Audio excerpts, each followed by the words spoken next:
dulu. Mas suaranya agak ini ya, agak. Jadinya siapa?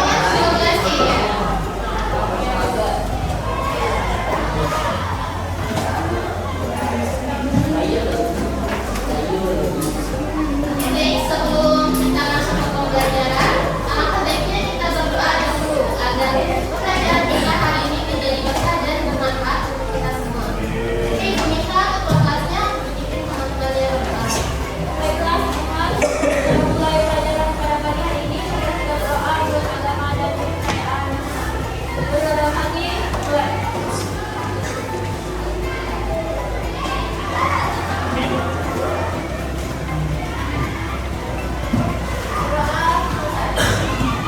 Oke, terima kasih ketua kelas. Ibu harus cek dulu ya. Kira-kira temannya ada yang nggak masuk ya? Ada. Siapa?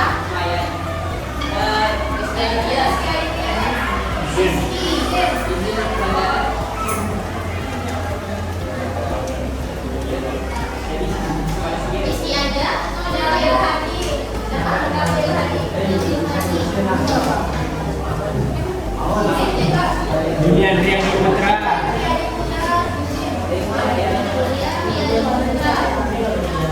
Mungkin juga ya?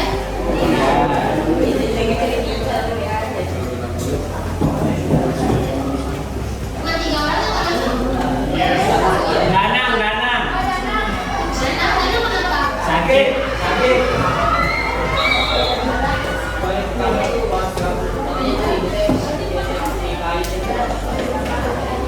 berarti 4 orang ya? Yang lainnya sudah masuk. Oke,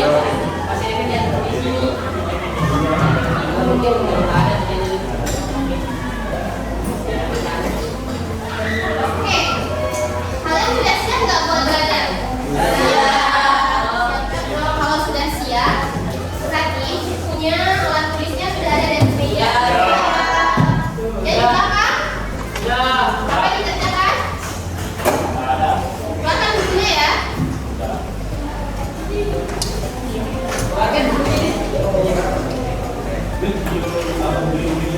Oke, kemarin kita kalian sudah mempelajari terkait pembelajaran secara mitosis.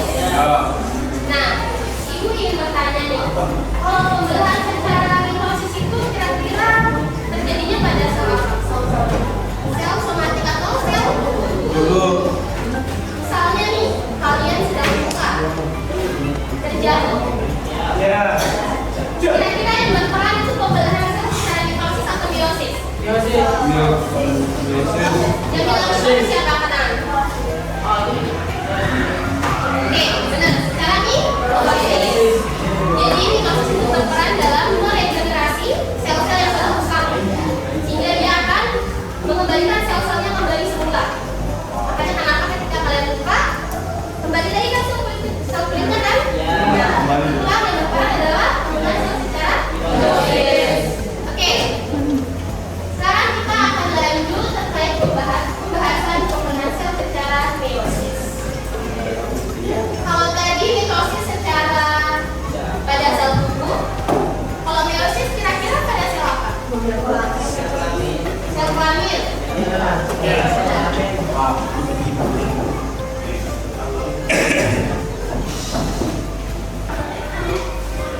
Nah, jadi selanjutnya kita akan mempelajari terkait pembelahan secara meiosis. Jadi pembelahan sel itu tadi ada 2, mitosis dan meiosis. Tapi kalian pernah nggak berpikir kalau ada lagi pembelahan yang lain? Amitosis. Amitosis terjadi pada apa? Oke. Jadi kalau amitosis itu dia pembelahannya secara langsung, tidak melalui tahapan. Kalau meiosis dan mitosis dia secara langsung atau tidak langsung? Jadi pembelahan secara langsung itu adalah pembelahan yang tidak melalui tahapan, artinya pada amuba. Jadi amuba itu dia pembelahannya secara amitosis. Dia membelah dirinya dan itulah cara dia untuk berkembang biak tanpa melalui kawin. Nah, kalau pembelahan meiosis termasuk ke dalam pembelahan secara tidak langsung karena melalui tahapan-tahapan. Ada meiosis 1 dan meiosis 2. Oke, kita lanjut.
Banyak, kalau sebaliknya berapa banyak?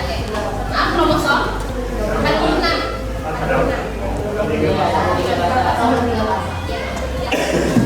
Nah, jadi ibaratnya ibunya itu punya 23 dan ayahnya 23. Kalau misalkan dia sama, misalkan tidak separuhnya, karena kalau 46 jadinya berapa? 92. Yang ada nanti akan terjadi penguatan genetik. Oleh karena itu, kenapa dia juga kromosom itu sama dari ibunya.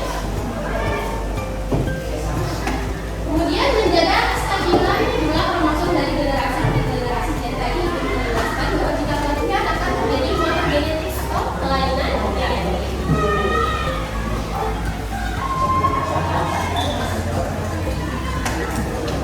Oke, kita lanjut. Kemudian tahap pembelahan meiosis.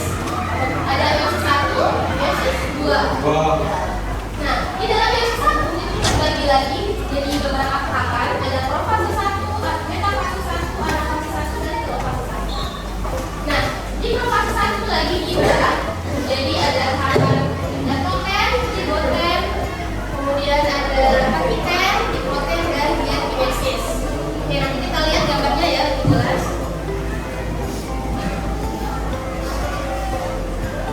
Oke, ini. Oke, kita perhatikan dulu ya. Jadi pada meiosis 1, pada profase 1 itu terbagi menjadi beberapa tahapan. Ada lepoten namanya. Nah, lepoten ini sentriolnya ini akan berpindah pada kutub yang bersebelahan. Ini sentriol akan berpindah. Kemudian kromatin ini akan berubah menjadi kromosom pada lepoten. Hah? Oke. Kemudian fase selanjutnya itu ada zigoten, di mana sentriol sudah mulai terpisah. Nah, jadi sentriolnya yang tadi di lepoten akan berpisah pada kutub yang berlawanan. Nah, kemudian kromosom itu berdekatan satu dengan sama yang lain. Dia akan berdekatan, nah semulanya seperti ini akan berdekatan seperti ini. Kemudian kromosom membentuk kepanjangan. Ini 2, 3, 4. Bentuk 4. Paham?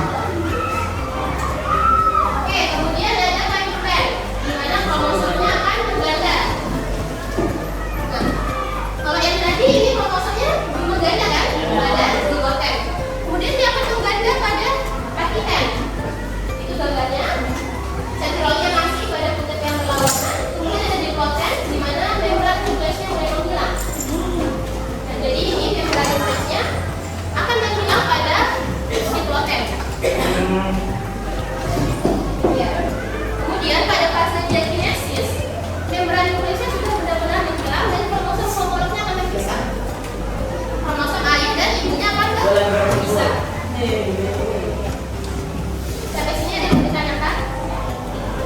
Ini untuk gambaran lebih jelasnya, mulai dari lepoten hingga diakinesis.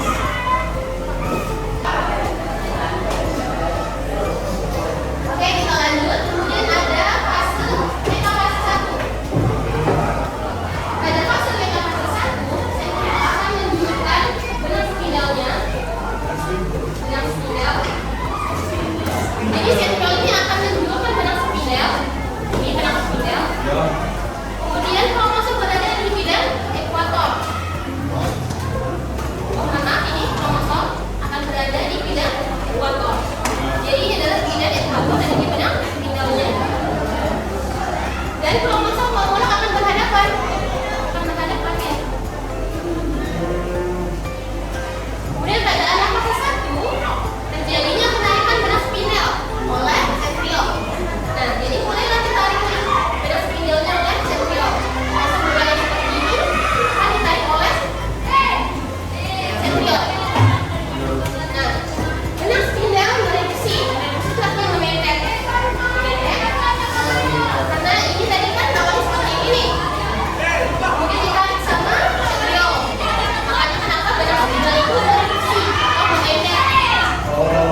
konsep yang mitosis tujuannya adalah menemukan dan memperbaiki jaringan. Hasil akhirnya adalah dua sel RNA identik diploid dan terjadi satu kali pembelaan. Sedangkan untuk meiosisnya bertujuan untuk membentuk sel kelamin atau gamet, dan hasil akhirnya adalah 4 sel RNA berbeda haploid dan terjadi di 2 kali pembelaan. Oke, jadi bisa disimpulkan dari kata-kata tersebut kita bisa menunjukkan bahwa mitosis itu terjadi pada pertumbuhan dan perbaikan jaringan atau regenerasi pada tubuh. Kemudian masuk akhirnya yaitu dua sel RNA identik. Jadi kalau pada sel yang membelah secara mitosis itu harus identik karena jaringan itu harus sama jumlahnya, tidak bisa berbeda. Kalau tidak bisa berbeda, ibaratnya kalau luka tidak, kalau dia kembali nih luka, sel-selnya bakal kembali kan? Iya. Kira-kira itu selnya sama atau tidak? Sama kan? Iya. Jadi oleh karena itulah kenapa di mitosis dia harus menghasilkan sel yang identik. Jumlahnya yang sama dan jumlahnya sama. Dan dia terjadi hanya satu kali pembelahan. Sedangkan meiosis itu dia terjadi ketika membentuk sel kelamin atau gamet. Kemudian hasil akhirnya yaitu sel anak yang berbeda atau haploid. Dan terjadi pada 2 kali pembelahan yaitu yang satu dan meiosis 2.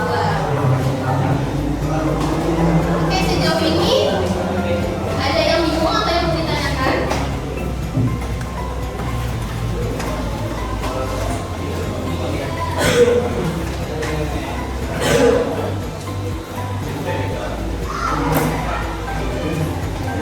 Oke, jika tidak ada yang lanjut materinya terkait produksi sel-sel yang identik secara genetik. Oke, Ibu Nita, Asa, bisa dibantu buat baca.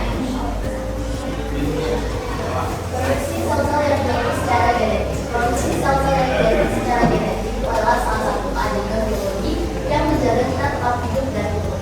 Melalui pembelahan mitosis, setiap sel baru mewarisi DNA yang sama dari sel induknya, memastikan tubuh tumbuh dengan sempurna dan mampu memperbaiki diri dan bangsa. Proses ini juga membantu makhluk hidup sederhana berkembang biak tanpa memerlukan pasangan, sehingga menjaga kelangsungan spesiesnya. Jadi, bisa dikatakan bahwa produksi sel identik adalah dasar dan kestabilan dan kelangsungan kehidupan itu sendiri. Oke, terima kasih Nita. Jadi, produksi sel-sel identik itu terjadi pada proses mitosis. Tadi menjelaskan bahwa proses ini membantu makhluk hidup untuk berkembang biak. Jadi makhluk hidup sederhana itu makhluk hidup yang berorganisme spesial satu-satu. Ya. Yaitu amuba. Kalian pernah lihat amuba kan? Nah, terlihat yang langsung ya. Fotonya aja. Ya, maksudnya. Ya. Jadi amuba itu dia berkembang biak tanpa memerlukan pasangan. Dengan cara dia membelah diri atau membelah selnya.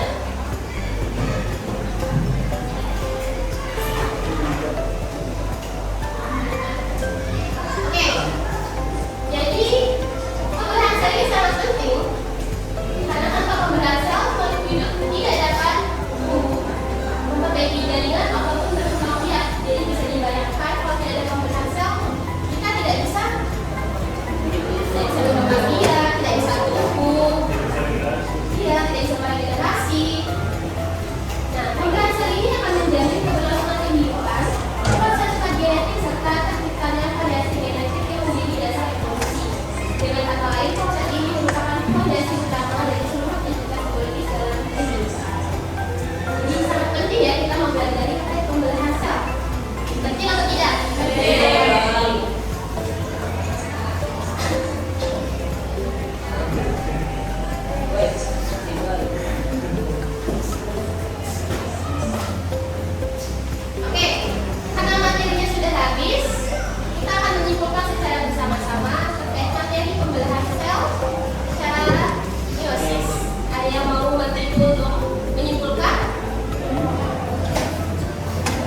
terbagi menjadi dua, yaitu mitosis dan meiosis. Bedanya itu Itu aja. Oke. Ada yang mau melengkapi? Yang lain? Sama Nasa? Pemelahan sel itu adalah suatu proses yang sangat penting ya. Jadi pemelahan sel itu kalau secara pemahaman pribadi itu adalah proses penggandaan. Jadi baik secara penggandaan itu kalau kita di mitosis itu kan dia yang awalnya selnya itu penggandaan itu kan menjadi dua. Ya kalau misalnya di meiosis itu dia menjadi empat. Jadi itu kayak proses pembentukan atau penggandaan selnya untuk pemelahan untuk definisi dari pemelahan sel tersebut. Nah untuk pemelahan sel itu ternyata kalau secara umumnya mungkin ada yang mengetahui mitosis dan meiosis, tapi ternyata itu ada namanya amitosis. Nah amitosis itu adalah bisa juga dikatakan sebagai pemelahan ginjal atau pemelahan secara langsung. Nah jadi contohnya seperti bakteri, amoeba, virus dan lain sebagainya. Nah terus untuk pemelahan sel itu yang secara mitosis itu terjadi di sel somatik atau disebut dengan autosom atau sel sumbu.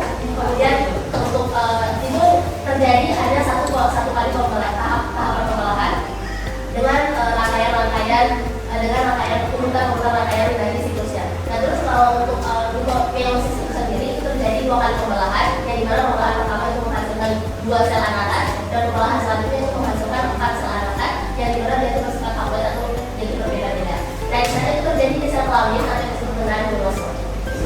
Tepuk tangan dulu buat Nasa. Oke, itu benar ya apa yang dikatakan oleh Nasa. Sangat-sangat baik, sangat-sangat bagus. terima kasih lagi. Oke, karena materinya sudah berakhir, selanjutnya Menyelamatkan dunia dari membagikan LKPD. Ini lagi. Ya Allah. Nah, kelompoknya sudah kan dibentuk? Iya, baik. Sudah, jadi sekarang Ibu bagikan LKPD, kalian akan mengerjakan dengan satu kelompoknya. Masih ingat kan yang kelompoknya Masih. Oke, kelompok satu siapa? Kelompok satu? Ya, siapa? Kelompok dua? Iya.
Dari aku dari yang gampang-gampang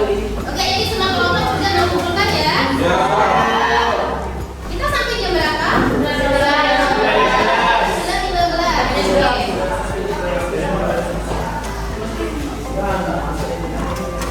pada waktunya sudah menunjukkan pukul 9.15, artinya jam pelajaran dengan Ibu sudah selesai. Jadi, Ibu terima kasih kepada kelas 12E yang sudah sangat antusias, kemudian Sama-sama. sama-sama mendengarkan dan memahami materi dan tugas yang Ibu berikan. Sama-sama. Oke, kita pada pertemuan berikutnya kita akan membahas materi terkait kualitas sifat. Oke? Oke, jadi tidak ada ditanyakan? Oke, jika tidak ada ditanyakan, buat kita sampai di sini. Terima kasih dan semangat belajar. Salam